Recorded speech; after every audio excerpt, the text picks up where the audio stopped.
ကျွန်တော်နေရတော့ဒီလိုဝက်ထောက်မှာတက်ကတော့54တဲ့မှာရှေ့လုံးနေရတာပြတာပါကျွန်တော်က professional ကောက်တင်ကြီးပြပါအဲ့တော့ကျွန်တော်မနေ့ဆိုရင်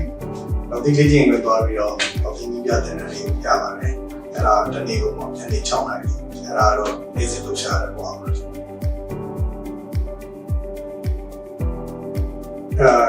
ချိုရဲတော့ဖြစ်ချင်းတော့ဟိုဒီစရာရုံကျော်စေကန်ကိုသွားလိုက်တော့နော်အဲ့မှာသူတို့ကတမ်းမှရက်ခိုင်းတော့ဒီကကျိုးသွားတော့အဲ့တော့ရိုးကျိုးသွားတော့အဲ့ဒီမှာပဲစေကန်မှာပဲဟိုကျောက်ပတိစီအောင်နော်ကျောက်ပတိစီပြီးတော့မှသူက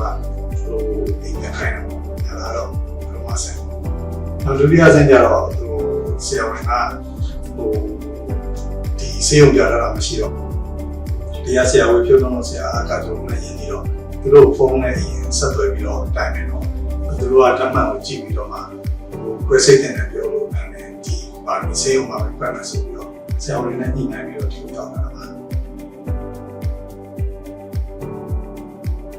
ဘုရားတော့ကျောက်ပတိနဲ့ဆိုတော့တော်ခက်တာနောက်တစ်ခုကကျောက်ပတိကလည်းအရန်လေးတော့ဟိုလှုပ်ရှားတော့ပဲလှုပ်လို့လည်းမရဘူးအဲ့တော့နေရာနဲ့နေရာပြောင်းမှရွှေ့မယ်ဆိုရင်သူမရောက်တော့လောက်ကဝိုင်းမှပြီးတော့ရွှေ့နေရတဲ့ထားရှိတယ်ဆိုတော့ပြောလို့ဆရာဒေါက်တာအကကျောင်းနဲ့ဆရာဝေချုပ်ထုံးနေရတော့ဘယ်လိုလဲကနည်းနည်းများရှိတော့သူတို့ပဲတိုင်တော့သူတို့ရဲ့ဟိုထောက်ခံရပြီးတော့သူတို့ကဒီပါရမီစေုံမှာဒီလိုချင်းနေရှိတယ်တရားတွေအကုန်လုံးတို့ကိုစနေတိုင်းနဲ့ဆိုတော့ဒီကိုညွှန်ပြလို့ပြချက်ကဲဒီလိုလိုဝတ်နေတဲ့ခွဲစိတ်ကံဝင်နေဆိုတော့နည်းလေးစိုးရိမ်တယ်လို့ရှိတယ်စိုးရိမ်တယ်ဆိုတာဟိုတစ်ခါမှလည်းပဲလို့တော့ဒီရိုးခွဲရမယ်ဆိုတော့စင်ပြေနိုင်ပါ့မလားဆိုတဲ့စိတ်တော့မပြတ်ပါဘူးဟုတ်ကဲ့ခွဲစိတ်ကံအတွေ့အကြုံကတော့ဘုံဝင်နေတော့ဟိုဒီစေးဆရာဝန်ကြီးအရင်ကကားပြောတော့သူကတော့စိုးရိမ်နေမယ်ဒီလိုအေးဆေးပဲပါဆိုတော့အားပေးတော့နော်အားပေးနေမှာကျွန်တော်ဒီစင်းနဲ့ခွဲအောင်လားထုံစင်းနဲ့ခွဲအောင်လားကျွန်တော်ပေးလိုက်တယ်သူကတော့ထုံစင်းနဲ့ဖြစ်ဖို့များတယ်ဆိုတဲ့အချိန်မှာကျွန်တော်ကထုံစင်းထိုးဖို့ခါလှည့်လို့မရဘူးအဲ့ဆရာမကြီးကိုပေးကြည့်တော့တယ်ဒီဆရာမကြီးအဲ့ဒါဆိုရင်သူဒီစင်းအရင်ပေးသွားတော့မှထုံစင်းကိုသူထိုးမယ်ဆိုပြီးတော့ကျွန်တော်အားပေးပါတယ်အေးစီပဲတဲ့စကားတွေပြောနေလိုက်အောင်ဆိုပြီးတော့ပြောနေတယ်ဒီတော့နောက်တော့ပြန်တတိယတော့တော်တော်ပြီးနေပါပြီအဲ့မှာကျွန်တော်ကအားကစားလုပ်တော့ပေါ့ပြတာနည်းနည်းလေးထူနေတော့သူတို့ပြတာကိုခွဲပြီးတော့မှအထက်မှာသူတို့တက်တည်နေတာထဲတော့အဲ့ကျွန်တော်တို့ည8နာရီ20လောက်ကစောင့်နေတယ်7နာရီ20လောက်မှပြီးတယ်4နာရီလောက်တော့ကြာသွားတယ်အဲ့တော့သူတို့ကလည်းပြောပါတယ်ခွဲစိတ်မှုကိုပြီးခင်မှာကျွန်တော်ပြန်တတိယလာလိုက်ခဲ့တယ်ဒါပေမဲ့စကားသံတွေပဲကြားနေတယ်ဘာမှမကြောက်နေဘူးပြောတယ်ဒါပေမဲ့သူတို့ပြောတဲ့အတိုင်းပဲကျွန်တော်တတိယလာသူပြောတဲ့စကားတွေကြားနေရတယ်ကျွန်တော်ဟိုနားထောင်တော့နောက်တော့သူတို့ကျွန်တော်နှုတ်ဆက်တယ်ဆရာတတိယလာတော့ကျွန်တော်လည်းပြန်နှုတ်ဆက်ဆရာကျွန်တော်တတိယနေပါပြီကျွန်တော်အကုန်ကြားနေရပါတယ်အဲ့ဒီကနေဘာပေါ့သူတို့လည်းစိတ်ပြေအောင်နည်းနည်းကြီးစရာတွေပါပြောတော့ကျွန်တော်လည်းစိတ်သက်သာတယ်တော့လေအဲ့ဒါနဲ့ဒါကျင်လာလည်းမရှိဘူးအဲ့ဒီကထွက်ပြီးကိုအခန်းပြန်ရောက်တဲ့အထိကျွန်တော်အေးစေပါတယ်ညလည်းကျွန်တော်အဲ့ညလည်းအိပ်ပြပါတယ်အေးစေးရှိနေတယ်တချို့ဆေးရှိနေတယ်ထင်ပါတယ်အဲ့တော့မနေ့ကလည်းအေးစေးပါတယ်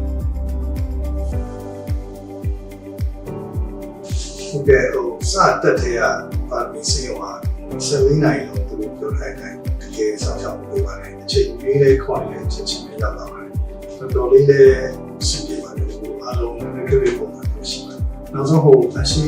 ဝန်ထမ်းအစားကုန်လို့ဒီမှာလည်းတင်ချလေးဒီစိုက်လို့ပါတယ်အားလုံးစင်ပြေပါတယ်စေုံနဲ့ပတ်သက်တော့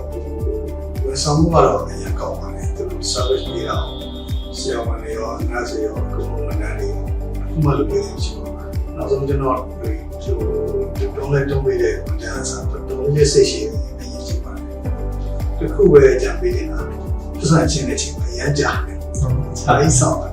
တနားကျော်လောက်ဆောင်တယ် ကွဲစိတ်မှုလုပ်ပြီးတော့စစရင်တရက်နှစ်ရက်ကတော့လှုပ်လို့မရဘူးเนาะလှုပ်ရင်နားမှာဆွေးနေတာပေါ့ခေါင်းလေးဘာမှမသိကြတော့မလှုပ်လည်းမလှုပ်ဘူးเนาะဒါပေမဲ့နှစ်ရက်ကြော်ပြီးတဲ့အချိန်ဆရာမင်းကပြီးတော့လုပ်တဲ့ချိန်မှာသူကတော့လှုပ်ရှားခိုင်းပါတယ်လှုပ်ရှားတယ်ကျွန်တော်လေးစလုပ်ပါတော့เนาะဒါပေမဲ့အဲ့ချိန်မှာကျွန်တော်ကဆွေးနေတာမလားလို့เนาะဒါပေမဲ့နားကျင်တာမရှိပါဘူးဘယ်နားကနားလို့ခွဲထားတဲ့နေရာကပဲတရားပဲလှုပ်လိုက်တော့ထိလိုက်တော့နားတော့သူကတော့ခွဲတိုင်းမှာသူချိုးလို့လည်းမဖြစ်ခင်ဆိုအဲ့နောက်ပိုင်းခုလေ့ကျင့်ခန်းလုပ်ရင်လည်းဖြည်းဖြည်းတော့အများကြီးတုတ်တက်လာပြီးလှုပ်ရှားလာတဲ့ကောင်းတယ်နားလည်းမနာဘူးเนาะဒါပေမဲ့ဆရာဝန်တွေကတော့မထောက်ခိုင်းပဲလေ့ကျင့်ခန်းမလုပ်ခိုင်းဘူးလေ့ကျင့်ခန်းပဲလုပ်နေရမယ်ဆက်အဲ့ချိန်ပြီးတော့ခံစားတဲ့ကောင်းပါတယ်လေ့ကျင့်ခန်းလုပ်လို့မနာတာရဲ့လှုပ်လို့ရလာတာရဲ့တော်တော်လေးတုတ်တက်လာလို့ခံစားရတယ်เนาะအများကြီးတုတ်တက်လာတယ်ဟိုဆက်စဖြစ်ချင်တော့တပ်ပတ်နေတယ်ဟိုလှုပ်လို့လည်းမရဘူးလှုပ်တယ်ကတော့အဲ့တော့ခွဲပြီး2ရက်လောက်ပဲနည်းနည်းလေးဟိုလှုပ်လာရှာလာနေနေရတယ်ဘာလို့မနာအောင်ဆိုအဲ့နောက်ပိုင်းတော့ဖြည်းဖြည်းနေတိုင်းဒီမှာလေ့ကျင့်ရတယ်တော့လှုပ်တာရောညောင်းတာရောဒီခြေတော်ရဲ့အနေထားလေးကိုတော်ပြီးတော့တုတ်တက်လာပါတယ်။ညီတော့ဆိုအိတ်တာပဲဆိုပြီးတော့ဘယ်လိုလဲခုဆိုဟိုဘက်ပဲညာဆောင်နေတဲ့အစဉ်ပဲညာလာနော်။အကုန်လုံးခုကိုရေချိုးတာတွေတွေ့လဲသွားတာတွေအကုန်လုံးပဲဟိုဂျိုင်းတောင်းနဲ့သွားရတယ်ဆိုရင်တော်တော်လေးတော့အဆင်ပြေပါဘူး။ဒီတော့အိတ်ရဟိုပဲနေရအောင်နော်။အဲ့လိုမျိုးလေးတော့တုတ်တက်တယ်လို့ခံစားရတယ်။တခုတော့ဟိုတခြားလူနာတွေဘယ်လိုရွေးချယ်မှညာတော့ဟိုသူတို့စိတ်ထဲဘယ်လိုရှိမလဲတော့ကျွန်တော်မသိဘူးကျွန်တော်ကိုယ်တိုင်ဒီပါမီဆေးုံမှာတက်ခဲ့ရတဲ့ဒီအချိန်ကာလမှာတော့တော်တော်လေးကိုအဆင်ပြေတယ် service ပိုင်းရော technical ပိုင်းရောအကုန်လုံးသက်ရှိပိုင်းရောအဲ့ဒါတွေအားလုံးပြောစရာမရှိတဲ့အတွက်တကယ်လို့သာကျွန်တော်ကိုဒီဆုံးတယောက်ကဒီဆေးရုံတက်ဖြစ်ဖို့အကြောင်းခံလာတော့မေးပြခဲ့တော့ကျွန်တော်ပါမီဆေးုံကိုပြောပြပါမယ်